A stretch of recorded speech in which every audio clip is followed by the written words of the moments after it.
All right. Hi, everyone. Welcome to today GN9 to talk about data journalism and visualizations for rookies, for beginners, right? So this series consists of 4 weeks. Today is the first week, and then we'll have 3 other weeks to talk about different parts, different sections, of data journalism. And just to remind you that this is a webinar for beginners. So if you are already a data journalist, maybe this is not for you, but of course you are still welcome, to follow us. Today we are going to do a introduction to data journalism. Just a very simple. Um, Sorry, guys. I will have to share my screen again. Yep. Yep. Today we are going to talk about an introduction to data journalism. And I'm going to show you some of the, I think it's some of the best data-driven stories online. And we are going to look at also, how do we find data and different data sources. All right. This webinar is brought to you by Google News Initiative as well as DataN. DataN is actually my own company. We do data journalism training for newsrooms and journalists. Besides from training, we're also doing advocacy for data storytelling, open data. We also collaborate with newsrooms and journalists on data projects and things like that. And you can see that those are some of the partners and newsrooms that we have worked together before.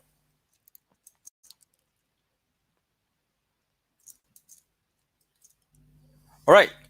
So just now, just to recap, for today, we are going to learn about the importance and impacts of data journalism. And we're also going to look at different types of data-driven stories, right?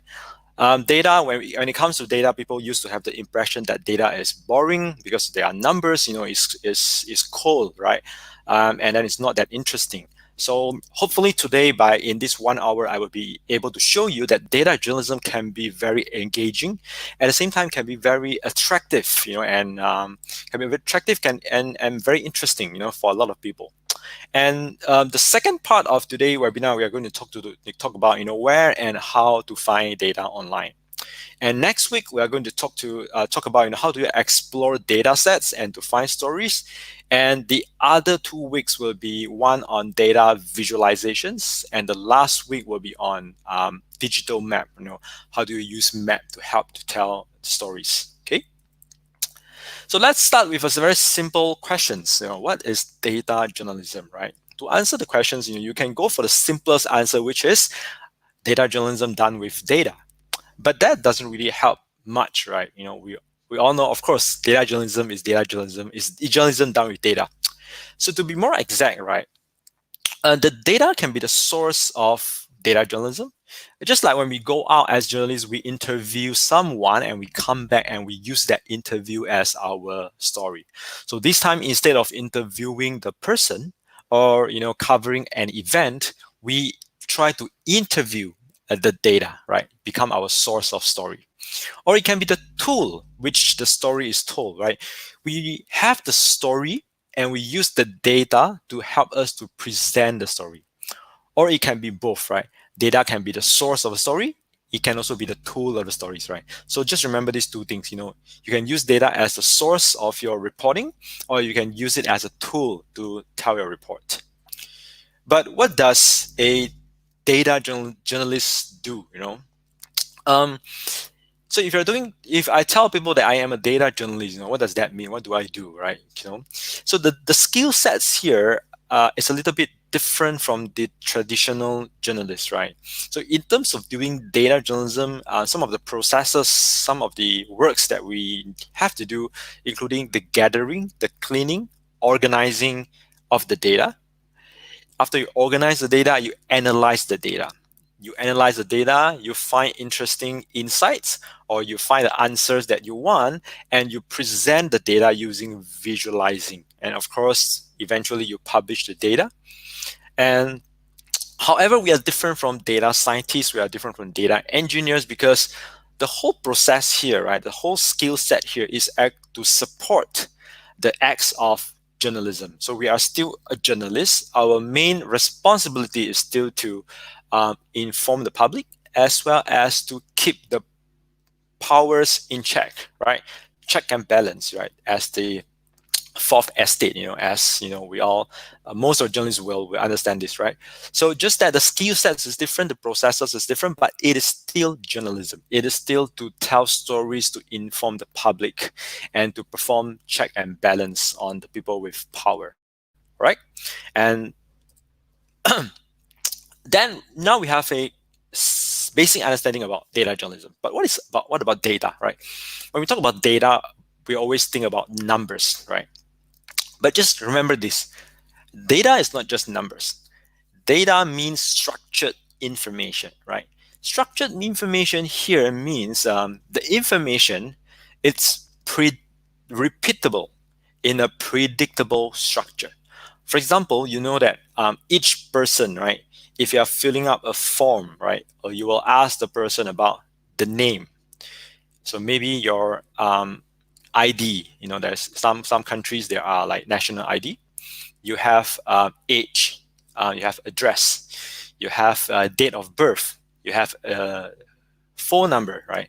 So all these are information, but they are repeatable, right? You go to the second person, when they are filling up the form, they also have to tell you the name, the national ID number, the address, the age, the mobile phone, right? So it keeps repeatable. It keeps repeating in a predictable structure. So you know that each person that fill up the forms will have this 5 or 6 information, right? So it keeps repeatable, right? So not just numbers, right? It could be, for example, tweets. If someone who is a Twitter user and someone has been tweeting every day, so you know that when you collect the tweets by this person, you will know that this is what he or she has tweeted.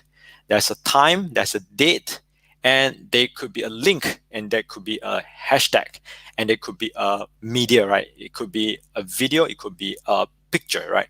So structured information, not just numbers. So just remember this. So just don't think about, data, it will be numbers. No, sometimes it could be text, sometimes it could be other types of media, right? So but data journalism is actually not a new field, right? In as early as 50 years ago, or in the 1990s, we already, in the media industry, we already have this thing called precision journalism. Later, it became CAR, car, not the car that we drive, but CAR stands for computer aided reporting, right? So now we call it data journalism. And the rise of the data journalism in the past 10 years, right? It's around that. It's because our life have changed, right? So we now have generate a huge amount of data. And most importantly, this data can be collected, right, in a cheaper, in a faster, in a more efficient way. And the data collected is very granular, right? So I just want to draw your attention to this picture in this photo in this slide. This is actually a toilet paper dispenser in China. I found this when I went there for traveling. So this was installed at public toilet. So when you want to take a piece of toilet paper, you need to use your mobile phone to scan the QR code on the dispenser. So every time you want to take a piece of paper, you have to scan one time. So why do they make you force you to scan before you can get your toilet paper, right? Because of course, one of the reason is because they want to collect data, right? So when you scan, your mobile is actually exchanging information with the device, the dispenser, right? And from there, the QR code, the dispenser, right, is able to get data from your mobile phone, right? So that data is used for a lot of reasons, right? So I'm not sure how they use the data here, but if I am the manager of the toilet, of all the public toilets in the city, I could use this number to know that which area has a higher demand for public toilet, which area has more users, right? And how many toilet papers used by each user, right? And how frequent should I fill up or should I top up my toilet paper? So I can do better planning in terms of, where should I build my next toilet paper? How frequent should I send my contractors to fill up the toilet papers? And how much toilet paper should I buy for the coming years, right? So just using this example, you'll see that, first we generate a lot of data. The second thing is that we are able to collect data at a very granular level, right? Imagine, the number of toilet papers that you use, right? It's very, very granular. Sometimes you think that, this is like very detailed, very, very detailed about your life, but this is how government businesses are using data now, right? So with this trend, we also have more accessibility to data. Many governments now have open data portal, so they are sharing data with the citizens, and you are able to access data, right? And because of the internet is much more faster now, right? Reading data, downloading data, even storing data is much faster and cheaper now, right? At the same time, computational tools, for example, Google Sheets, for example, all kind of open source free tools that you can use to analyze data is also more accessible, right? And the next part is about, when we're talking about data, we're talking about visualizations, because we need to use some kind of visual forms to present our data. And now more users, right? I'm not saying that all users, but more users prefer visual driven information, right? So instead of writing, full of text, now people like to look at charts, look at maps, look at images and graphics and things like that, right? And the rise of information is another factor that push data journalism, is because we are able to use data to debunk or to check a lot of misinformation out there, right? If you have the skill to do that. And the last one is because of the collapse of traditional media business model. Because nowadays, more and more media, when they move to online, they found that the ads dollar that they get from online compared to the traditional platform, for example, newspapers, TVs in the past, right? It's much much lower. So many media organizations are now trying to move from very reliance on ads to memberships or subscription models. One of the most notable example is, of course, New York Times, right? New York Times now earn more revenue from subscriptions compared to advertisement, right? And how does this related to data journalism? Because data journalism is able to help you to produce better quality content and more engaging stories, right? And that will help you to get more subscribers or members, right? If you are trying to move from ads to subscription, right? So that is also another driver that drives data journalism. Okay. So this is some backgrounds about the development of data journalism. And this also means that there are more opportunities for journalists. So I'm going to show you about 10 stories, data-driven stories coming from different countries in the world, to illustrate the points that why data journalism is important to newsrooms and what impacts data journalism can create. Okay. So the first story is done by Sentinel. This is a story in 2013, right? 7 years ago, Sun Sentinel is a local newspaper in the state of Florida in the United States, right? So remember, this is not New York Times, this is not Washington Post, this is very local newspaper, right? And they are able to do data journalism, right? So I'm just going to switch it to the story, all right? So in this story, there is actually a video. Let me just go back to the story page, right? So they produce a video to go together with the story. But this is the story is actually about in the state of Florida. There is a law that make it compulsory for sex offenders, right? When they are found guilty, they were put in jail, right? So after that, when they finish serving their sentence, before they were released, right, they would have to go through a screening, right? A screening by psychologists, a screening by doctors and experts, to make sure that these criminals, they are safe to be released back to the society, right? If they are found not safe, then they will have to be sent into a treatment facility, right, for another some period of time before they can be screened and released again, right? So the Sun Sentinel team here found that there are almost 600 people, sex offenders, right, who were found to be safe during the screening, and they were released back to the society, but they committed another sex crime within a very short period of time. It means that the screening process, right, the whole infrastructure and the facilities to trying to enforce the law, the screening law, right, is not working, right? So how do they find this 600 criminals, right? Because they look at all the documents, right? They will have to find, like, okay, who are the sex offenders, and when were they found guilty, when were they released, and were they found to be safe or not safe, and were they released? Okay, when after they released, did they commit another crime, right? And how long was the crime happen, between the date they were released and the day they committed the crime, right? So they combine all these documents together, and they found about 600 people who were found to be safe to be released back to the society, but committed another sex crime in a very short time, right? So then they look at how much money has been spent, for the screening facilities to hire experts, psychologists, right, to screen these people before releasing them or before sending them to the treatment center, right?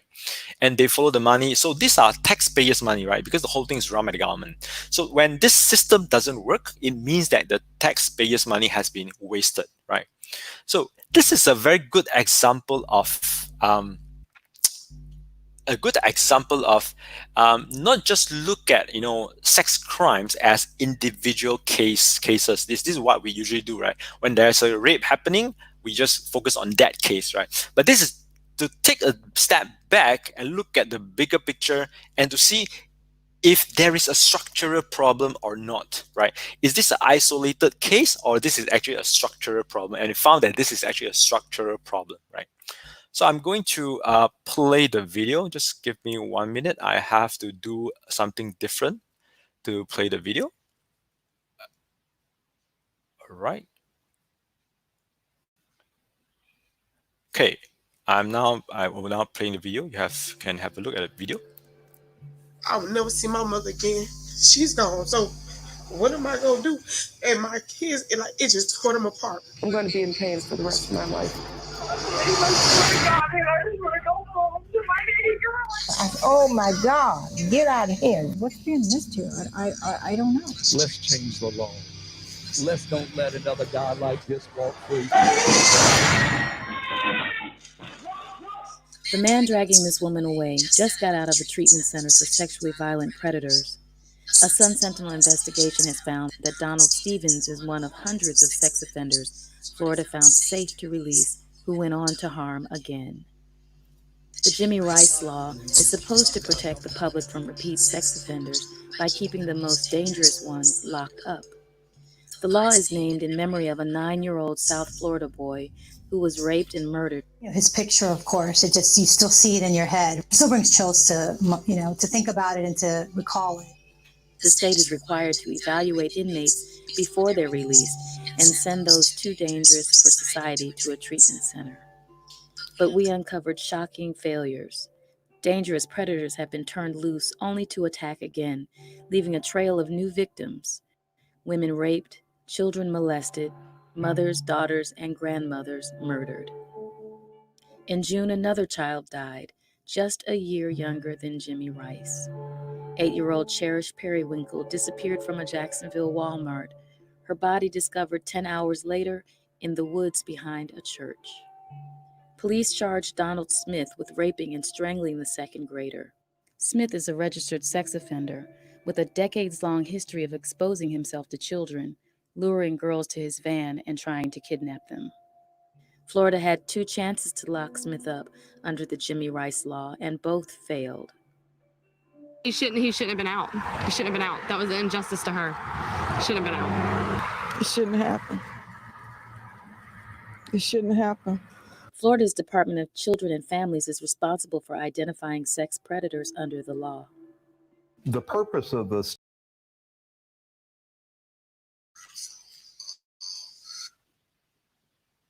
All right, guys, I'm not going to play the whole video, right? Because we don't have time to watch the video, but you get the idea, right? And in this story, you observe that there's no chart at all, right? Sometimes you don't even know that this is actually a data story, right? So sometimes data story doesn't have to be, about charts, about numbers, right? So in this case, data is actually the source of the story. They look at the data and they found that, it is a structural problem. It is not isolated cases. And they base their whole investigation using those data, okay? I saw some questions at the chat box. We will come to those questions at the end of our presentation today. There will be a short Q&A sessions, right? All right, let me just go through all these stories. The second stories is about, this one I help with the stories by doing the maps and the data analysis, right? This is how we are looking at race crimes and the surveillance camera, the CCTV, right? The surveillance cameras at the city of St. Louis in the US, right? And what we found is that in this city, right, we are trying to see where do the city and police deploy their CCTV, right?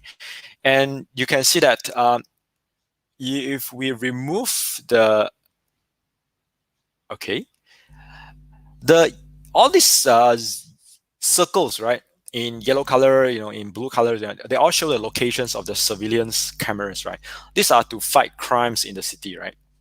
And we are trying to see which area has the highest numbers of surveillance, cameras, and which area has lower number. And are these cameras, placed at areas where there are more crimes, or they are placed according to other types of factors, right? So what we found is actually that they are not placed at areas where there are a lot of crimes, right? You can see that the black cross here, right, represent the homicide in the year of 2018, okay? So if you just zoom in, you'll see that, for example, in this area, right, there's a lot of, there are homicides here, right? But you don't see many surveillance camera here. But there are a lot of surveillance cameras in this area, right?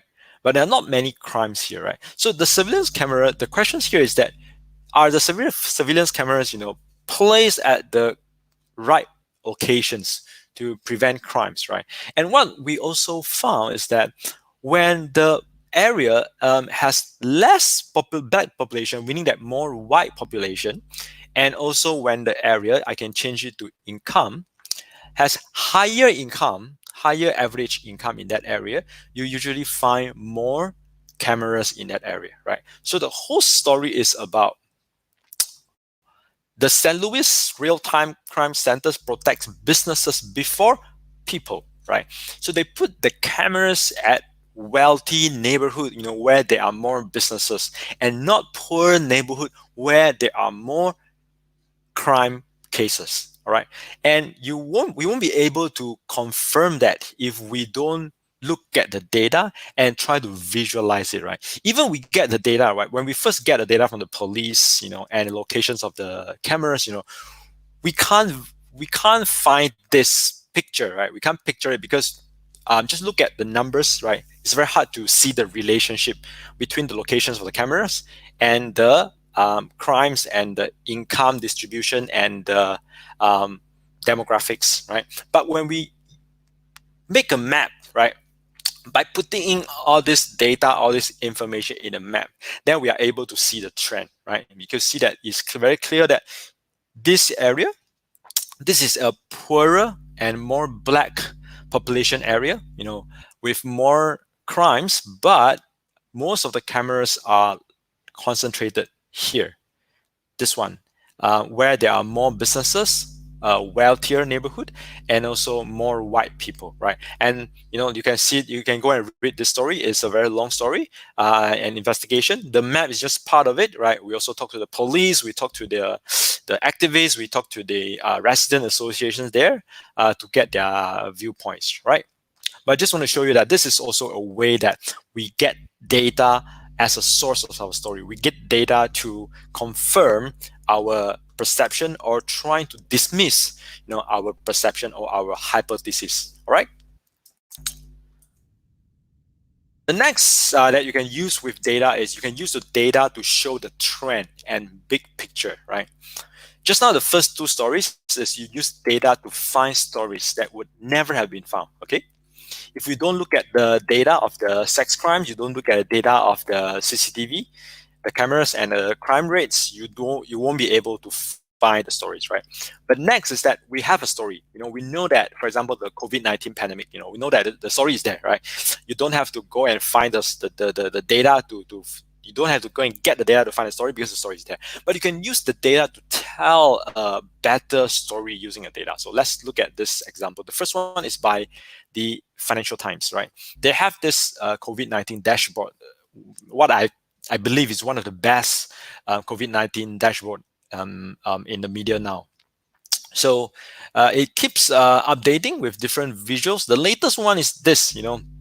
This is actually a very good visualization to show that the pandemic has actually shifted from the America and Europe, right? You can see that this is the number of deaths, right? When in the mid March, you can see that when the number of deaths increase, most of it comes from Europe and UK. So sorry, this is UK, this is the rest of Europe, and this is US, right? So after the peak is around here, right? It's about mid-April, okay? So after mid-April, the numbers of death in both in US and Europe is the two blue colors, yeah, have decreased. But if you look at the total numbers, right? The total numbers is at the length, the width of the whole, what do you call this? The stream, still maintain, right? Because why? Because while the numbers in US and Europe, have decreased, there's a huge increase of number of deaths in the Latin America, right? So using this visualization, it's very easy to let people see that, how things have changed, right? Starting from, they mainly coming from US and Europe, and slowly when they started to recover, we are seeing that the pandemic now is expanding in Latin America, in Mexico, Brazil, and the rest of Latin America. We also see a significant increase in other parts of the world, for example, India, Asia, and Africa. But compared to Latin America, this is nothing, right? So the huge number right now, most of them coming from Latin America, right? And not just that, this page also allows you to compare the curve of different countries. So for example, you are able to see whether your country has peaked and whether your country is able to, how do you call that, to flatten the curve, right? For example, if we can compare UK with Malaysia.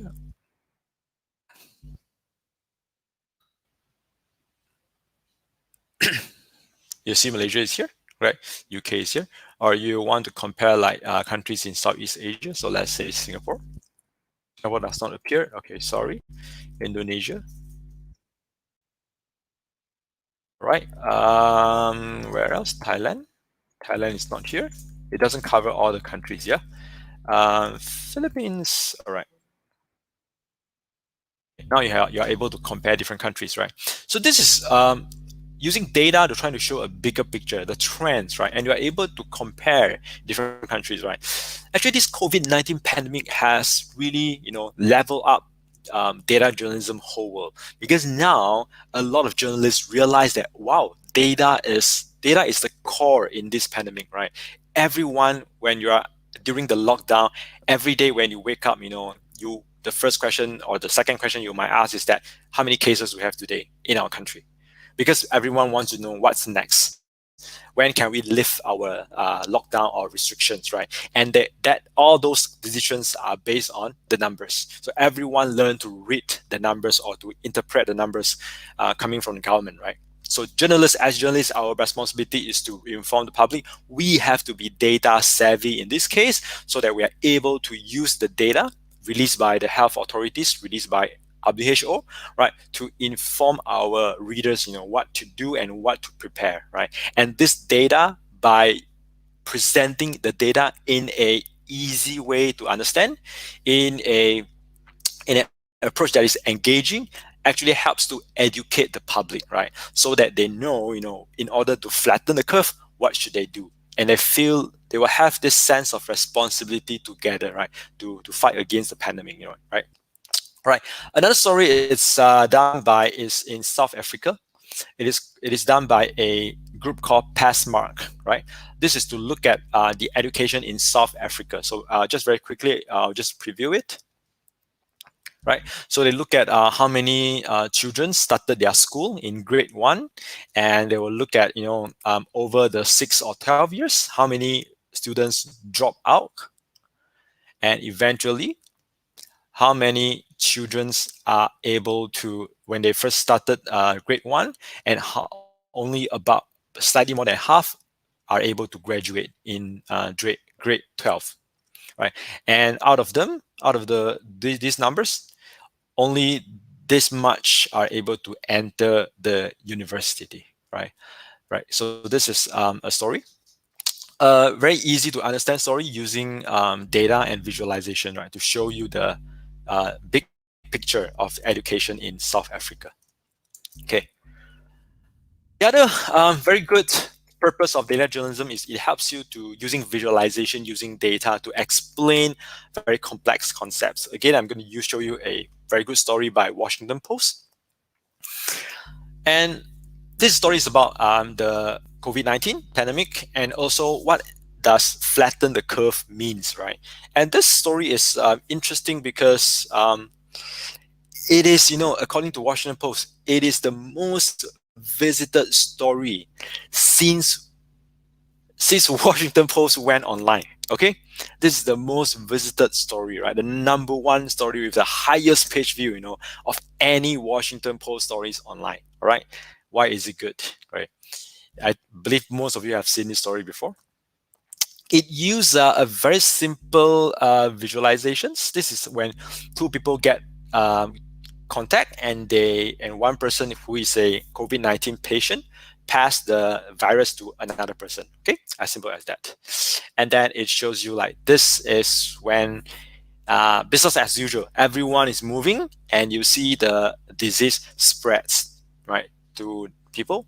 And after some times, of course, people recovered, right? So the pink color here or the purple color here, right, are those who recovered. So you see this curve, right? The brown color are those infected by the virus.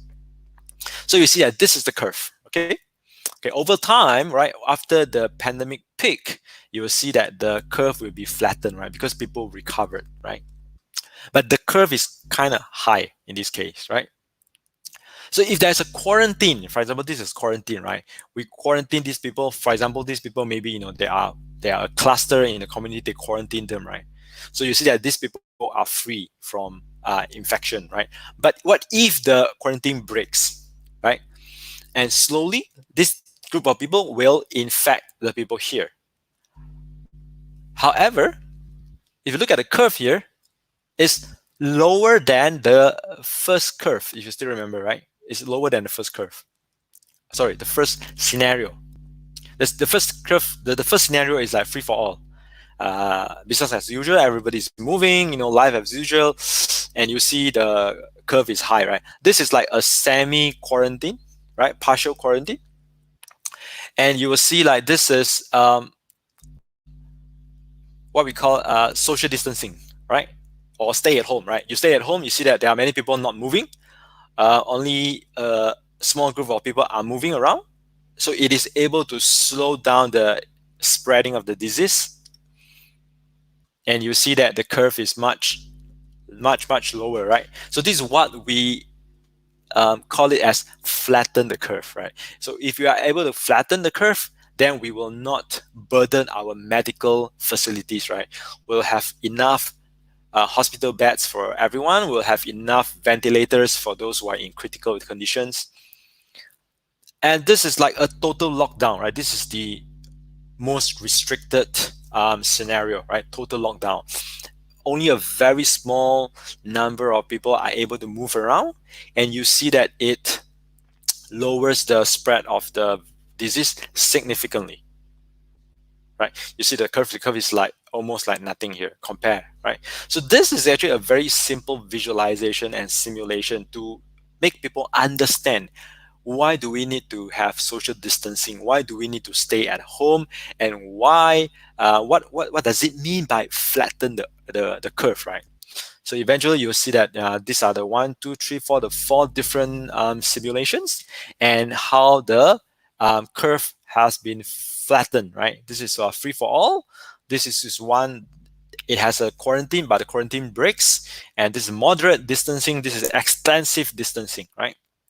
Okay, so now you understand like why this is the most read stories of Washington Post, right? Because the visual is really easy to understand. Okay. Right, I'm going to speed up because we don't have much time. So the other one I want to show you is that data journalism is able to help you to personalize news experience. So I'm going to use this story by New York Times. All right. This story is about global warming, right? But how do you make it relevant to each individual, right? So they are very smart. For example, there's an interactive here. You just have to put in your hometown. For example, I come from a second-tier city in Malaysia. My city is called Batu Pahat. So the great thing here is that it is able to you are able to find all very small cities using this interactive although it is published by New York Times that is based in US, right? So my birth year is 1982. So you see that when I was born, right, my city Batu Pahat, I have about 25 days per year to reach 32 degrees Celsius, right? 32 is considered as like hot days, right? So it's 25 days per year, right? But now, today, the numbers have, numbers have increased to, it's 25 days, and now it has increased to 103 days, right? So which means my city, my hometown is becoming more and more hot, right? When I were 80, there could be 180s, which means half of the year we would get 32 degrees, right? So then if you scroll down again, you will see that the map shows you where is Batu Pahat. Where is Batu Pahat? Sorry. Oops. I'm scrolling too fast. Batu Pahat. And then it compares to Jakarta, compares to New Delhi, and Europe, Madrid, and continue the story. So the whole story is about global warming, right? But in this case, because it is using the data, right? Because behind this graph, right, is all data, right? The web page here, gets the data from the temperature data of all the different cities in the world, and you are able to see the temperature data of your own hometown, and that makes this topic of global warming, not just an international issue that you feel is very far away from you, but now this issue is very close to you, right? Because it is trying to show you the impacts of global warming on your own hometown, right? And so using data, you are able to do that. We call this, personalized news experience, right? We bring the news and we make it personalized so that it is relevant to you as an individual. All right, not a country and not a city, but it's you personally, right? Your own hometown, and using your age, right, as a measurement. Okay. Cool. The other very good use of data is that you can use data to verify claims, right? There are two stories here. On the one on the left is done by FactCheckorg. What happened is that they keep fact-checking the statements made by President Trump, right? And President Trump claimed that, just recently, last week, he claimed that the crime statistics of US are at a level that is a historically lowest, it's the lowest level in the history of US, right? So they're trying to get the data, so they get the data and show that actually it is not, right? The murder rate is actually lower in 2014, right, compared to now. Now it's actually highest, right? So using data, you are able to verify claims with evidence, right? The second story is done by Turtle in Jakarta. Turtle is an online website. So this story was done in, if I'm not mistaken, it's like 2018. What happened is that the deputy governor of Jakarta claimed that the air quality in Jakarta has reached the level, the acceptable level defined by WHO, right? Jakarta is a heavily polluted city. Air quality is always bad, right? So if the air quality is healthy, right, considered healthy, right, by WHO standard, it's a huge thing. It's a huge thing. So the deputy governor make that claim on Twitter, right? So what Turtle did is that Turtle went to get the data from different sources, right? For example, from the environmental agency, and also from the US Embassy in Jakarta, because US Embassy, they have their own device that measure the air pollution index, and they make that data open. So by collecting all those data, they're able to prove that, what the claim of the deputy governor is actually not accurate, all right? So it's wrong, right? Right, and data journalism helps you to build trust and credibility. Why do I say that? Because in many media organizations that do data journalism, they share their data with their readers, right? So you are able to get the data that they use for their own analysis, right? Basically, they're telling you that, we have nothing to hide with our stories. We base our stories on this data.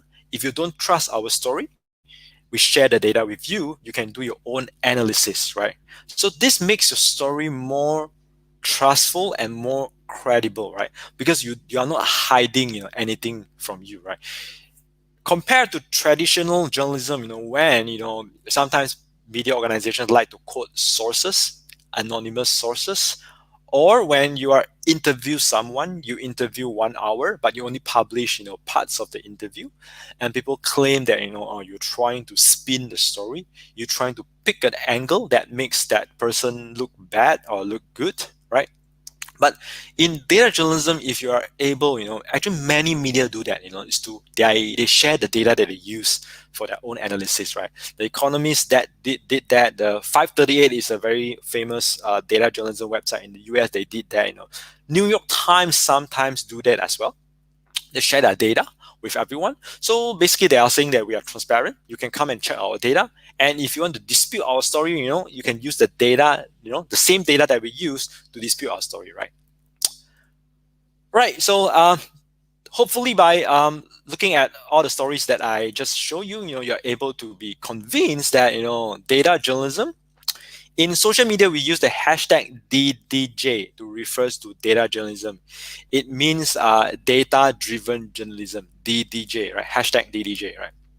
So data journalism has been proven. There are many reports out there, and I have worked with many newsrooms on data journalism, right? And what we found is that first, it makes your report stand out, discourage plagiarism. Your competitors cannot just come and copy your story, right? Because you have your own interactive components, you have your own maps and charts and things like that. They can't just come and just copy and paste. And even if they just copy and paste, they would be discovered, very soon, right? Because nobody else have that kind of stories and analysis based on the data, right? So it is able to increase the quality and depth of your stories, and that translates to page views and time spent. If a data story is done the right way, it usually attracts a lot of views and time spent. It attracts younger audience because younger audience are more attracted to evidence-based journalism as well as visual-driven content, right? So eventually, it helps to strengthen your brands so that you are not viewed as a traditional boring media, but a digital savvy media, that can use technology, that can use evidence-based methodology, to do investigation, right? So that strengthen your brands as a media organizations, and that will translate to what? Subscription, and help to innovate your newsrooms, right? The more you do data driven stories, the more technology and technical skill sets and the more creativity you need, right? Because those are the very important elements in data journalism, right? Because it involves the skills of evidence-based investigation, fact-based, evidence-based data analysis, and also to be creative in the graphics and visualizations of the data. Just some global trend about data journalism. This is a survey, global survey done by ICFJ last year. It found that 61% of journalists, they analyze and use data for their storytelling at least weekly, right? And this number has increased from 36% in 2017, right? Almost double, right? So which means that data journalism is now far more common, right, than 2 years ago. And this is a trend, right? More and more newsrooms are setting up their own data teams, doing their own data stories, right? I'm going to skip this. Right, by the way, I'm going to skip all these things but I will, at the end of the webinar, I'm going to share with you the whole PowerPoint here, the slides here. So you are able to access all the stories that I have shared with you and all the resources that I'm going to share with you, all right? So don't worry about taking notes or taking screenshots. Right, just one very important point is that there are many impactful data journalism stories. They don't use any graphics, so don't be too obsessed with your graphics here, right? The most common mistakes for many data journalists or for many newsrooms that start to do data journalism is that they aim for powerful graphics and not powerful journalism. You have to remember this, right? Data journalism is just part of journalism, right? Our core business is still to inform the public, to keep the powers in check, right? So we are trying to do impactful journalism, not the most beautiful graphics in the world, right? Not to have fancy interactive graphics, but at the end, it doesn't really inform the readers about the issues, right? So journalism is at the core of data journalism. Data is a tool, it's an approach, right? It's a methodology, right? So for example, the first stories I show you, the Sun Sentinel story, it doesn't even have a chart, right? But the whole story is based on the data, right? The second story that you can check later is actually there's one very important story. It's about the number of ventilators in Kenya. In Nigeria. Nigeria, right? So they actually go through a lot of documents to find the data to determine how many ventilators in the countries, and they found that number is very, very low, right? And the whole story doesn't even have any graphics, any visuals, right? But it is a very solid stories and a very important stories that tells you, how prepared the country of Nigeria, in combating the COVID-19 pandemic. So I always like to quote my colleague. She's also a data journalism trainer consultant. She's based in Europe, Eva.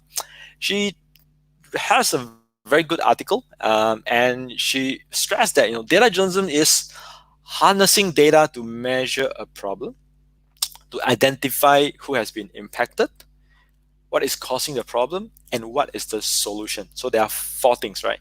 Measure the problem, identify who has been impacted, what is the cause of the problem, and what is the solution, right? And why is it different from traditional data journalism is that very little journalism is based on this type of scientific research-based methodology, right? So we are not just to report the existence of a problem, right? Saying that, oh, there's a rape case, right? There's a sex offender, right? But we're trying to uncover the root of the problem, right? To show that there's actually a structural problem that we should look at, not just isolated individual cases. And if you are able to uncover that, then you are able to produce impactful journalism, right? So that is the gist of today's webinar. These are some of the data journalism portals that I always refer to them. They can give me a lot of inspiration, and if you want to know what kind of data stories are published by others, check them out. The first group is the English media in the West. Second group is English media in Asia. Third group is non-English media in Asia, right? For example, Tempo, Kompas, Kata Data, all three of them are based in Jakarta. They publish in Bahasa Indonesia, and the rest are in Mandarin, right? Chinese. And the fourth group is actually some of the online database that collects a lot of very good data stories, right? So if you're looking for inspiration, this is where you can find a lot of good data stories, right? We don't have much time, so I'm just going to go through it really fast about where to find data. So these are lists of possible data sources. So don't always think about government portals or government data, right? You can get data, for example, from researchers, from university researchers. Sometimes you can get from NGOs, right? Sometimes you can ask using the Freedom of Information request to get data. Sometimes, and there are a lot of international data portals out there. I'm going to share with you some of them.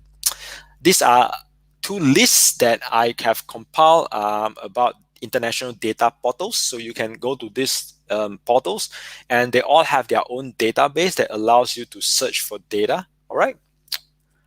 And you have to be creative when there's no good data, right? For example, in this case, in the during the pandemic COVID-19, right, in Indonesia, right, because there are many cases undetected, so the official numbers of death caused by COVID-19 released by the government is not that accurate.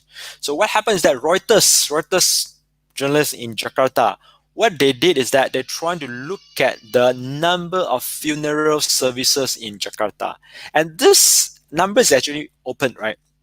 They cannot find the official death numbers. For example, how many people die this month in Indonesia or in Jakarta. They cannot find a number. The number is not made public, right?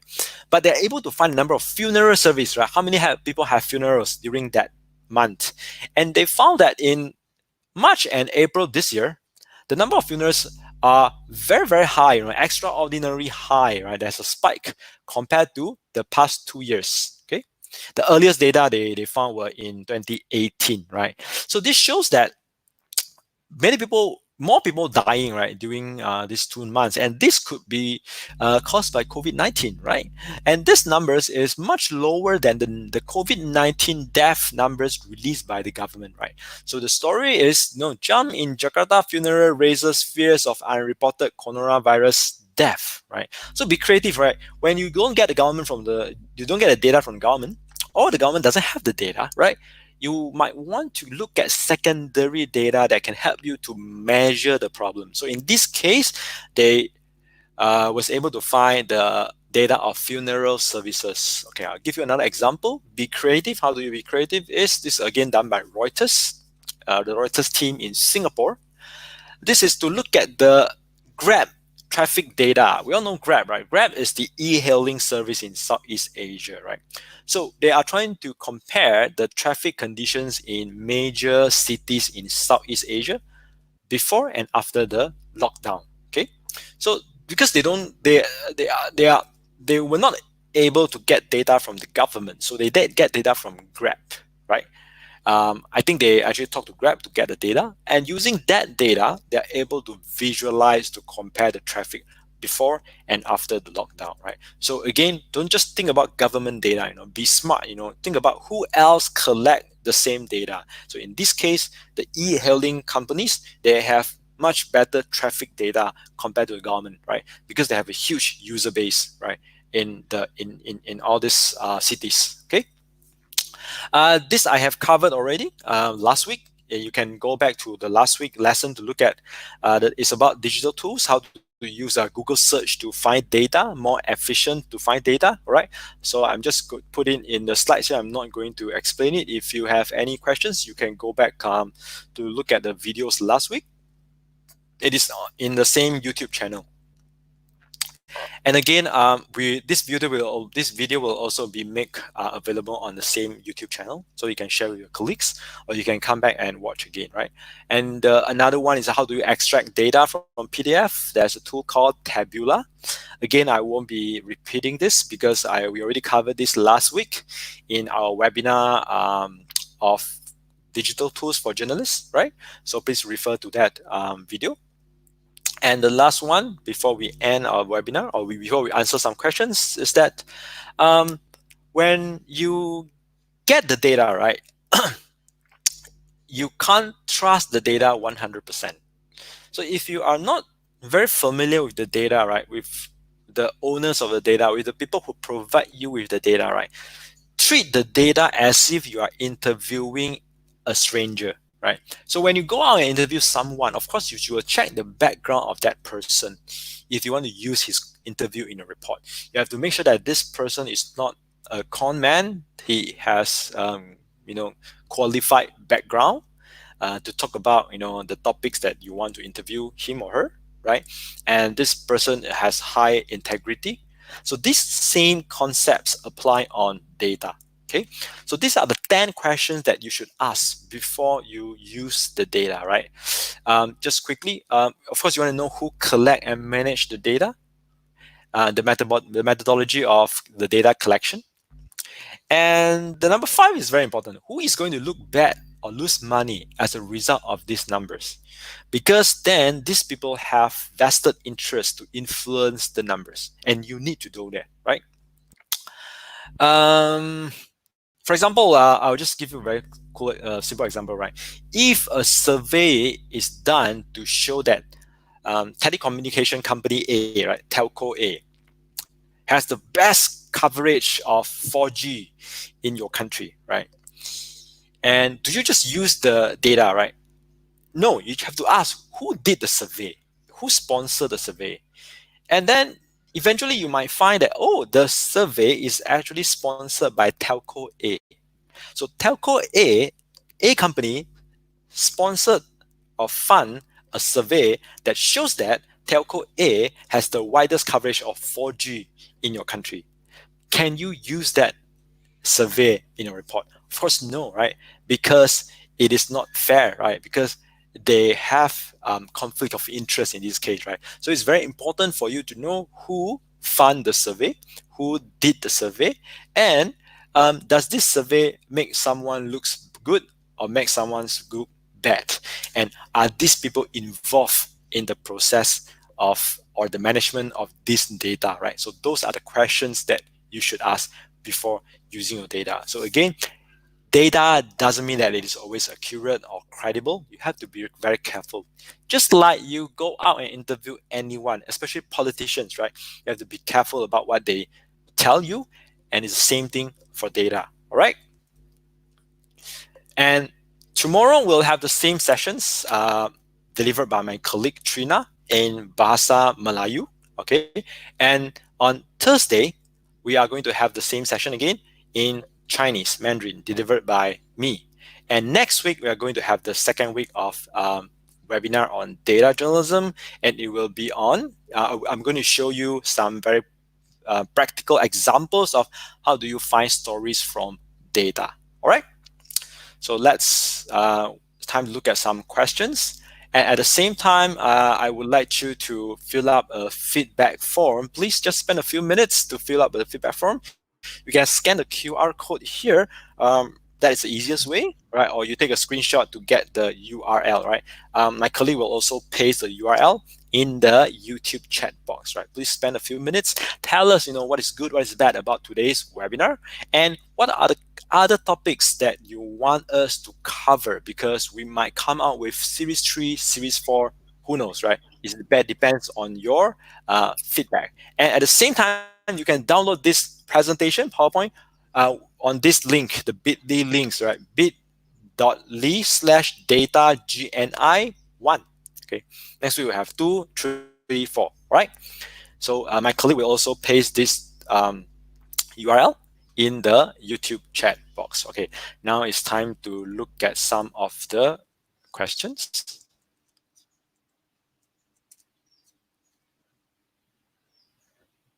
Okay, let me just stop my screen share. And I'm going to share back the... So I think the first question we had earlier was on from Mike, and his question is, but then the collection of these data would pose the question of data privacy. How do we safeguard ourselves from breaching privacy of data? So and if the also data... then he also then asked, the second question was, are we liable to legal repercussions from collecting these data? So yeah, when you are dealing with data, right, there's also this copyright issue. So make sure you read the copyright issue. If it is shared by the government under a, for example, in Malaysia, right, the government share the data in their open data portal, and they use a Creative Commons license, which means that everyone is free to use the data, to reuse the data, to use the data for commercial or non-commercial purpose. So everybody can use that, right? So in that case, there's no legal issue, right? But if you are getting a data from some sources, or you are collecting a data online, then you should look at the laws in that country. For example, in Europe, there's a new policy called GPRD. And under that policy, right, it is illegal for you to collect a lot of personal data. Even your website cannot collect data, for example, the IP address, without consent. So in that case, you have to get consent from the user. So yes, when you use data, always check the copyrights of the data. Usually data shared by government, it's fine. So for example, the Sentinel story, right? They get the data from about the sex offenders, right? Those data are made publicly available by the government or through the Freedom of Information Act. So if your country has Freedom of Information Act, it usually covers all data that is related to public interest. So always check the laws, always check the copyrights details, right? Okay, we have to be quick. Next question. The next question is related to whether I think there's two different people who asked whether they can trust the government release data for the reporting, or in most situations, is the government the only source for data? What is our strategy to find alternative sources? So look back at my my slide just now. I show you I think 16 different data sources. So currently, actually a lot of mobile apps and businesses, especially e-commerce, collects a lot more data about the users, the public, than government. So you can also check with them. And there are a lot of researchers and academics in the university. They research on certain topics for years, and they collect a lot of data. So government is not the only data sources, but of course, government still controls most of the what do you call it, the demographics data, right? They do census every 5 or 10 years, and they collect a lot of data about the citizens, and those are still the data that you should check out, right? And is government data reliable? Of course not. We all know that, right? Some governments like to manipulate the data. For example, one good example is that in the country of Argentina, a few years back, under the leadership of the former prime minister, right, they actually manipulated their inflation data. And because of that, the World Bank and the IMF and those international organizations actually rejected the data submitted by Argentina government, right? Because they don't trust those data. But I think after the current prime minister took over, he actually changed the data. Basically, he fixed the problem, right? So this example shows you that data from government is not reliable because the government, of course, they want to make them look better. So for example, again, during the pandemic, we also know that at the very early stage, right, data from China is also not accurate, right? I think they will only fix the problem at a later stage. But until now, we still have questions that, about the data released by China, right? So the same goes for data released by other governments. So again, refer back to the 10 questions that I listed out just now. Always be very careful with the data, just like treating someone that you interview, a stranger that you interview, all right? So the next question is, what does one do if there is a lack of data locally? This is a reality in India, especially if you cover civic issues. Sorry, can you repeat again? I missed. So his question from Simon, Okay, so there are several ways of doing that. if there's a lack of data locally, right, sometimes you don't get the perfect data, then you do a sample of data, right? But make sure that your sample is representative of that area, right? So which means that sometimes you have to collect the data yourself, right? It is not unusual for media to go out and collect data, right? Some media, they collect their own data because the data is not available. For example, in India, if you check this project, all the projects done by India Spend have all kind of projects. One of the project is they collected the data about cow-related violence, right? Basically, violence cases that happen because of cow, the animal cow. Okay, usually that also shows the usually cow violence is the dispute between the Muslim and the Hindus. All right, so they actually collected those kind of data and they make a map to show different areas. You can go to different states, different provinces to look at the data there. So yes, it is not unusual for media to collect their own data, but just to make sure that the data that you collect is accurate. Again, there are many other cases of media collecting their own data, right? So that is one way of doing that. So, and lastly, this question about with simple data visualization for newsrooms, right? That don't have the programming resource to make their own. I think what we'll have, I'm not sure if the organizer posts, but we can actually share with you the link right now, the registration link. So in this data journalism series, we'll have a session specifically on data visualization. So we'll introduce you a tool that is free and you don't have to know any coding or graphic design. It's really simple. All you need is to key in the data. And then after that, you can select the kind of visualization that you want, kind of charts or a graph that you want, and then it would automatically provide you the visualization that you need through a few clicks. So you can sign up for that session. And I think that is okay. And another question is, what if our content is being copied, or rather, should I say scrapped, by many news aggregator blogs from real time? Should we not bother about this? No, you should bother about this because that is an infringe of your copyrights, right? So you should be worried about that. Yeah. But worry is one thing, right? Whether can you solve it is another thing, right? In many countries, this cannot be solved, right? If you're able to block those websites, I mean, this is very hard to do. If you're able to block those websites, they can just register a new domain and they start doing it again, right? So in this case, can you produce something that is not scrapable or not able to be copied? Or if they copy paste, right, it won't make sense, right?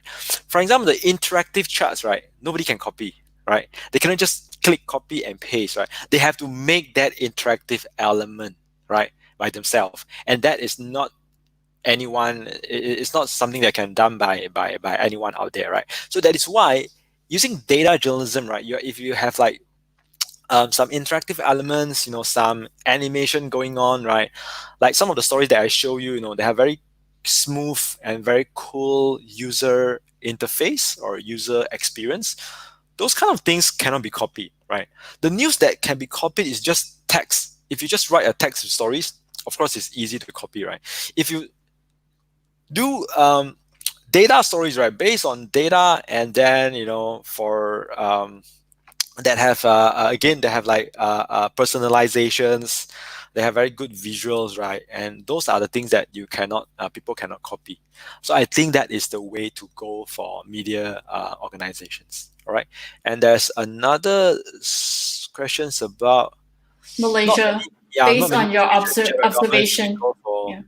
Actually, in Malaysia, there are quite a lot of data. I'm not sure whether you have visited the open data.gov.my. So our government actually has an open data portal, and there are more than 20,000 sets of data shared by the government so far, I think. And do we go for news angle first or data first? So it's a egg and chicken questions, right? Sometimes you have a news angle or you have a hypothesis. For example, I want to prove whether the COVID-19 pandemic has led to cleaner air, For example, because less car on the roads, right? So cleaner air. So I have this hypothesis. I want to use data to prove it or to disprove it, right? So do you do this first, or you do go to get the data first, and then you find your stories from the data? Both are okay.